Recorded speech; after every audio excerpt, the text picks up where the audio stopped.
Hi hello welcome back. ഇന്ന് ഞാൻ വന്നിട്ടുള്ളത് ഒരു ഇഫ്താർ ഡ്രിങ്കിൻ്റെ റെസിപ്പിയുമായിട്ടാണ്. ഈ ഒരു ചൂട് കാലത്ത് നോമ്പിൻ്റെ ക്ഷീണമൊക്കെ മാറാൻ നല്ലൊരു അടിപൊളി ഡ്രിങ്കിൻ്റെ റെസിപ്പിയാണ്. നല്ല അടിപൊളി ടേസ്റ്റി ആയിട്ടുള്ള ഡ്രിങ്കിൻ്റെ റെസിപ്പി കൂടിയാണ്. അപ്പോൾ ഇതെന്താന്ന് എങ്ങനെയാണ് റെഡിയാക്കി എടുക്കുന്നത് നോക്കാം. അപ്പോൾ എന്തായാലും എൻ്റെ ഈ വീഡിയോ ഇഷ്ടപ്പെടുകയാണെന്നുണ്ടെങ്കിൽ ഒന്ന് ലൈക്ക് ചെയ്യാനും സബ്സ്ക്രൈബ് ചെയ്യാത്തവരുണ്ടെങ്കിൽ സബ്സ്ക്രൈബ് ചെയ്യാനും മറന്നു പോകരുത്. അപ്പോൾ നമുക്ക് പെട്ടെന്ന് വീഡിയോയിലേക്ക് പോകാം. അപ്പോൾ അതിനായിട്ട് ഞാനിവിടെ ഒരു 5 ഞാലിപ്പൂവൻ്റെ പഴം എടുത്തിട്ടുണ്ട്. പൂവൻ പഴം ആണെങ്കിൽ ഒന്നും കൂടി ടേസ്റ്റ് ഉണ്ടാവും. അപ്പോൾ മീഡിയം സൈസിലുള്ള ഒരു 5 ഞാൻ എടുത്തിട്ടുള്ളത്. വലുതാണെങ്കിൽ ഒരു 4 എടുത്താൽ മതി. ഇനി ഇതിലും ചെറുതാണെങ്കിൽ ഒരു 6-7 എടുക്കുക. അപ്പോൾ ഇത് ഞാൻ ഇവിടെ എടുത്ത് വെച്ചിട്ടുണ്ട്. ഇനി ഇത് ചെറുതാക്കിയിട്ടൊന്ന് കട്ട് ചെയ്തെടുത്തിട്ടുണ്ട്. ഇതുപോലെ ഒന്ന് കട്ട് ചെയ്ത് കൊടുത്തു കഴിഞ്ഞാൽ പിന്നെ ഇത് നമ്മുടെ മിക്സിയുടെ ജാറിലേക്കൊന്ന് ചേർത്ത് കൊടുക്കുന്നുണ്ട്.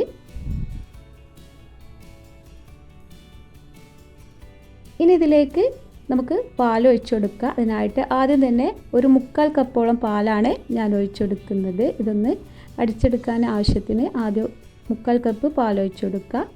ഇനി ഇതിലേക്ക് ഒരു 5-6 ഈത്തപ്പഴം ചേർത്ത് കൊടുക്കുന്നുണ്ട്, മധുരത്തിന് ആവശ്യമായിട്ടുള്ളത്. അപ്പോൾ നിങ്ങൾക്ക് ഈത്തപ്പഴം മാത്രമായിട്ട് യൂസ് ചെയ്യുക, അതല്ലാന്നുണ്ടെങ്കിൽ കൂടെ പഞ്ചസാരയും കൂടെ ചേർത്ത് കൊടുക്കുക. ഞാനിവിടെ കുറച്ച് പഞ്ചസാരയും കൂടെ യൂസ് ചെയ്യുന്നുണ്ട്, കാരണം ഇതിന് അത്യാവശ്യം മധുരം ഉണ്ടാകുമ്പോഴാണ് ഇത് നല്ല ടേസ്റ്റ് ഉണ്ടാവുക. അപ്പോൾ ഇതെല്ലാം കൂടിയിട്ട് നമുക്കൊന്ന് അടിച്ചെടുത്തിട്ട് വരാം.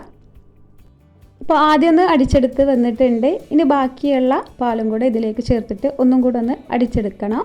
അപ്പോൾ മൊത്തത്തിൽ 2 കപ്പ് പാലാണ് ഇതിലേക്ക് ചേർത്ത് കൊടുത്തിട്ടുള്ളത്.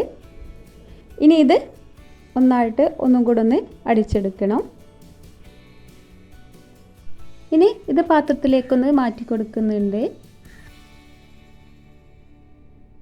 അപ്പോൾ ഇത് അത്രയും കട്ടിയിലാണ് ഇത് ഉണ്ടാവുക. ഇനി ഇതിലേക്ക് നേരത്തെ നമ്മൾ എടുത്തു വെച്ചിട്ടുള്ള പഴത്തിൽ നിന്ന് ഒരു 3 എടുത്തിട്ട് ഞാൻ ഇതുപോലെ ഒന്ന് കട്ട് ചെയ്ത് വെച്ചിട്ടുണ്ട്. അത് ഇതിലേക്കൊന്ന് ചേർത്ത് കൊടുക്കുന്നുണ്ട്. അതുപോലെ തന്നെ ഒരു അരമുറി നേന്ത്രപ്പഴം കൂടെ ഇതിലേക്ക് ചെറുതാക്കി ഒന്ന് കട്ട് ചെയ്തെടുത്തിട്ടുണ്ട്. അതും കൂടെ ഒന്ന് ചേർത്ത് കൊടുക്കുക. പിന്നെ ഇതിലേക്ക് 1 കപ്പോളം ഉറുമാമ്പഴം ചേർത്ത് കൊടുക്കുന്നുണ്ട്. വലിയൊരു ഉറുമാമ്പഴമാണ് എടുത്തിട്ടുള്ളത്. ചെറുതാണെങ്കിൽ 2 വരെ ചേർത്ത് കൊടുക്കുക. പിന്നെ ഇതിലേക്ക് ചേർത്ത് കൊടുക്കുന്നത് നല്ല കറുത്ത മുന്തിരിയാണ് ചേർത്ത് കൊടുക്കുന്നത്. കുരുവൊന്നുമില്ലാത്ത നല്ല പഴുത്തിട്ടുള്ള നല്ല മധുരമുള്ള മുന്തിരിയാണ് ചേർത്ത് കൊടുക്കുന്നത്. നിങ്ങൾക്ക് വേണമെന്നുണ്ടെങ്കിൽ ഗ്രീൻ കളറുള്ള മുന്തിരി ചേർത്ത് കൊടുക്കുക. എന്തായാലും നല്ല മധുരമുള്ള മുന്തിരി തന്നെ എടുക്കാനായിട്ട് ശ്രദ്ധിക്കണം. പിന്നെ ഇതിലേക്ക് ഒരു ആപ്പിൾ ഇതുപോലെ ഒന്ന് ചെറുതാക്കി കട്ട് ചെയ്തെടുത്തിട്ടുണ്ട്. അതും കൂടി ചേർത്ത് കൊടുക്കുക. പിന്നെ ഇതിലേക്ക് നമ്മുടെ കടല ചേർത്ത് കൊടുക്കുന്നുണ്ട്. തൊലിയൊക്കെ കളഞ്ഞിട്ട് ചേർത്ത് കൊടുക്കുക. അതൊരു 1/2 കപ്പോളം ചേർത്ത് കൊടുക്കുക. ഇതും കൂടി ചേർത്താലാണ് നല്ല ടേസ്റ്റ് ഉണ്ടാവുക. അപ്പോൾ എന്തായാലും ഇത് സ്കിപ്പ് ചെയ്യാതെ തന്നെ ചേർത്ത് കൊടുക്കുക. ഇനി ഇതിലേക്ക് ഒരു 1/2 കപ്പോളം നന്നാരി സിറപ്പും കൂടെ ചേർത്ത് കൊടുക്കുന്നുണ്ട്. ഇതും കൂടി ചേർത്ത് കൊടുക്കുമ്പോഴാണ് നല്ല ടേസ്റ്റ് ഉണ്ടാവുക ഈ ഒരു ഡ്രിങ്കിന്. അപ്പോൾ ഇല്ലെങ്കിലും നല്ല ടേസ്റ്റ് ഉണ്ടാവും. ഇത് ചേർത്ത് കൊടുത്താൽ ഒന്നും കൂടെ ടേസ്റ്റ് ഉണ്ടാവും. അപ്പോൾ ഉണ്ടെന്നുണ്ടെങ്കിൽ എന്തായാലും ഇതൊന്ന് ചേർത്ത് കൊടുക്കുക. പിന്നെ ഇതിലേക്ക് ഒരു 2 ടീസ്പൂണോളം കസ്കസ് ഒന്ന് കുതിരാനായിട്ട് വെച്ചിട്ടുണ്ട്. അതും കൂടെ ചേർത്ത് കൊടുക്കുന്നുണ്ട്. ഇനി ഇതെല്ലാം കൂടിയിട്ട് നമുക്കൊന്ന് മിക്സ് ചെയ്തെടുക്കാം.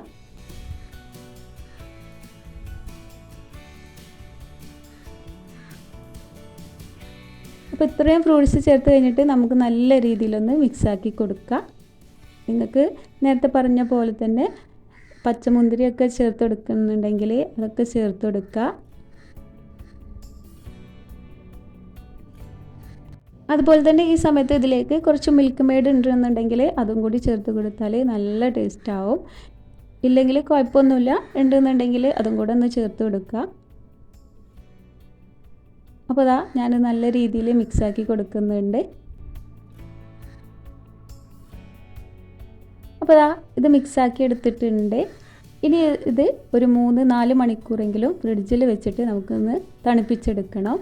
അപ്പോഴാണ് നല്ല ടേസ്റ്റ് ഉണ്ടാവുക. അപ്പോൾ ഇതാ ഫ്രിഡ്ജിൽ വെച്ച് നല്ല രീതിയിൽ തണുപ്പിച്ചെടുത്തിട്ടുണ്ട്. ഇത് നല്ല രീതിയിൽ തണുത്ത് വന്നാലാണ് നല്ല ടേസ്റ്റ് ഉണ്ടാവുക. ഇനി ഇത് ഗ്ലാസ്സിലേക്കൊന്ന് ഒഴിച്ചെടുക്കുക.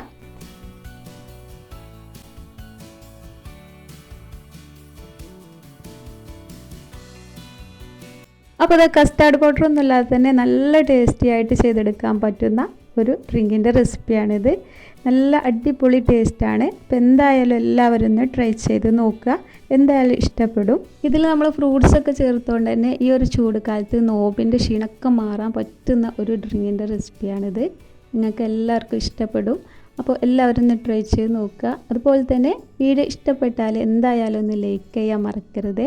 കൂടെ തന്നെ ഇതുവരെയും ചാനൽ സബ്സ്ക്രൈബ് ചെയ്യാത്തവരുണ്ടെങ്കിൽ സബ്സ്ക്രൈബ് ചെയ്ത് സപ്പോർട്ട് ചെയ്യാനും മറക്കരുത്. അപ്പോൾ ഇന്നത്തെ വീഡിയോ ഇത്രയേ ഉള്ളൂ. പുതിയ റെസിപ്പിയുമായിട്ട് വീണ്ടും കാണാം. Thank you.